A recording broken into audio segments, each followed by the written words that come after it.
भाई कहना पड़ेगा भूत के डराने का तरीका काफी स्टाइलिश था। तो अगर आप मेरी तरह मूवीज देखना पसंद करते हो और मूवी से अप टू डेट रहते हो और मोस्टली अगर आप हॉरर मूवीज देखना पसंद करते हो तो आपको पता तो चल ही गया होगा कि थिएटर्स पर द नन का सेकंड पार्ट आ चुका है, जो कि इसके पहले पार्ट से डायरेक्टली कनेक्टेड है और कुछ साल बाद की स्टोरी लाइन को हमारे सामने प्रेजेंट करती है। जहाँ मूवी के अंदर आपको वापस से कुछ पुरानी कास्ट देखने को मिलेगी, जैसे कि सिस्टर आइरिन का कैरेक्टर जिन्हें टाइसा फार्मिगा ने प्ले किया है, जो कि द नन मूवी के पहले पार्ट की मेन प्रोटैगनिस्ट थी और इस पार्ट की वो मेन प्रोटैगनिस्ट है। जहां पहले पार्ट के मुकाबले में इस पार्ट में इन्हें और भी डोमिनेटिंग और भी काफी बेहतरीन तरीके से प्रेजेंट किया जाता है। लेकिन मैंने जैसे पूरा नोटिस किया तो मुझे पता चला कि पहला और सेकंड पार्ट की मूवी में आपको काफी डिफरेंस देखने को मिलेगा। मतलब भाई क्रिएशन वाइज और प्रेजेंटेशन वाइज आपको चीजें काफी डिफरेंट लगेगी और उसका मेजर रीजन ये भी है कि दोनों मूवी के डायरेक्टर अलग अलग है। जहां पहले मूवी को कोरिन हार्डी ने डायरेक्ट किया है और सेकंड मूवी को माइकल कार्व्स ने डायरेक्ट किया है। और मैं चीजें काफी इजीली पॉइंट आउट कर पा रहा हूँ क्योंकि मैंने भाई नन का पहला पार्ट नहीं देख रखा था, तो और सेकंड पार्ट आया तो सबसे पहले तो मुझे नन का पहला पार्ट देखना पड़ा और उसके बाद मैं डायरेक्ट नन का सेकंड पार्ट देखा। एंड दोनों मूवी को देखकर मुझे काफी सारे डिफरेंस देखने को मिलते हैं। जहाँ पहली पार्ट की स्टोरी को काफी मिस्ट्री, सस्पेंस और काफी थ्रिल के साथ हमारे सामने प्रेजेंट किया जाता है, लेकिन अगर वहीं पर आप सेकंड पार्ट की स्टोरी की बात करें तो वो बहुत ही ज्यादा स्ट्रेट फॉरवर्ड है। मूवी की स्टोरी इतनी ज्यादा सिंपल और इतनी स्ट्रेट फॉरवर्ड है कि आप इसे भाई 2-3 मिनट में ही एक्सप्लेन कर सकते हो।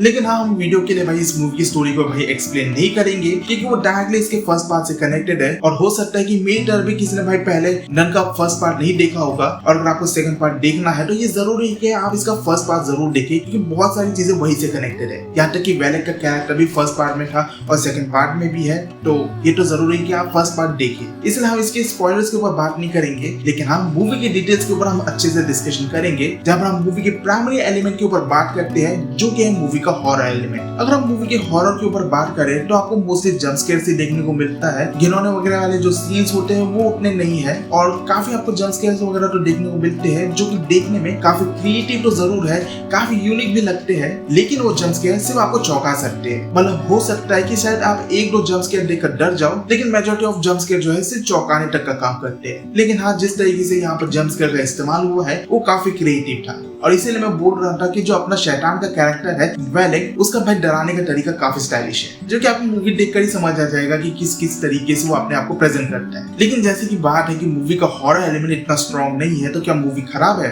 वेल भाई, मूवी का हॉरर एलिमेंट इतना स्ट्रॉन्ग ना हो लेकिन मूवी के वीएफएक्स और सीजीआई जो है वो काफी बेहतरीन है। भले यहाँ पर तगड़ा लेवल का आपको वीएफएक्स और सीजीआई देखने को मिलेगा, इसके साथ साथ जो हमें पूरा लोकेशन देखने को मिलता है, जो सेट पूरा डिजाइन करके रखा गया है, वो सारी चीजों में भी आपको अच्छा खासा वर्क देखने को मिलेगा और आपको पता चलेगा कि हाँ, बजट का काफी अच्छा यूज हुआ है मूवी के अंदर। जहाँ मूवी का भाई वीएफएक्स अब तक के सबसे बेस्ट वीएफएक्स में से बोल सकता हूँ कॉन्जरिंग यूनिवर्स के अंदर, जहाँ पर भाई ये कॉन्जरिंग यूनिवर्स की उन कुछ गिने चुनी मूवीज में से एक होगा जिसमें काफी हैवी लेवल का वीएफएक्स यूज हुआ है। जैसे अगर आपने इट मूवी देखी है तो उसमें भी काफी हैवी लेवल का वीएफएक्स यूज हुआ था, वैसे सेम सिनेरियो आपको ये वाले पर्टिकुलर मूवी में भी देखने को मिलेगा। इसके साथ साथ मूवी के अंदर कुछ माइथोलॉजी एलिमेंट को भी यूज किया गया है स्टोरी को भाई एक्सप्रेस करने के लिए, जो कि बहुत स्ट्रेट फॉरवर्ड था। चीजें अगर आपको समझ नहीं आएगी कि क्या हो रहा है तो उसके 10-15 मिनट बाद ही आपको उसका एक्सप्लेनेशन दे दिया जाता है, जिससे भाई पता चलता है कि मूवी इस तरीके से क्रिएट की गई है कि भाई ज्यादातर ऑडियंस को ज्यादा दिमाग लगाना ना पड़े मूवी देखने के लिए। तो भाई यही हो सकता है कि मूवी के क्रिएटर्स ने जनरल ऑडियंस के पर्सपेक्टिव को देखते हुए मूवी क्रिएट किया गया हो और चीजों को काफी सिंपल रखने की कोशिश की गई हो, इसलिए मूवी की स्टोरी काफी स्ट्रेट फॉरवर्ड लगती है। प्लस इसके साथ साथ आपको मूवी के आखिर में एक मिड क्रेडिट सीन भी देखने को मिलेगा,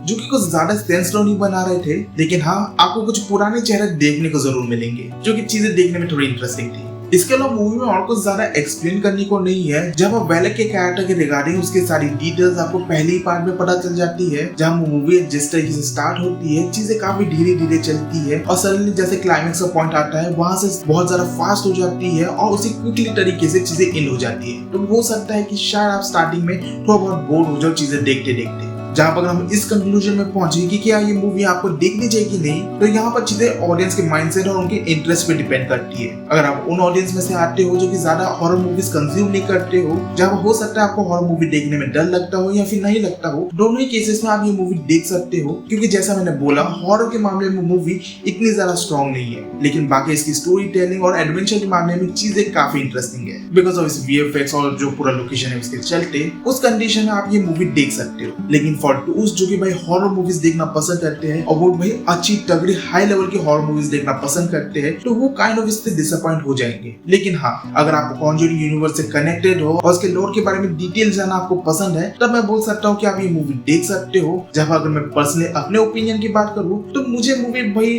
ओके से लगी। कॉन्जरिंग यूनिवर्स के अंदर कई सारे अच्छी मूवीज हैं जो काफी डरावनी है, लेकिन उसके कंपैरिजन में ये पर्टिकुलर मूवी हॉरर के मामले में इतनी स्ट्रॉन्ग नहीं थी। तो ये था मेरा opinion over the movie the nun 2। इसी के साथ हम ये वीडियो यही पे एंड करते हैं। आई होप आपको ये वीडियो इन्फॉर्मेटिव लगा हो और अगर आप इसी तरह की फ्यूचर कंटेंट देखना चाहते हैं तो आप मेरे चैनल को सब्सक्राइब कर सकते हो। मैं मिलता हूं आपसे नेक्स्ट वीडियो में कुछ और नए रिव्यूज के साथ। तब तक के लिए गुड बाय।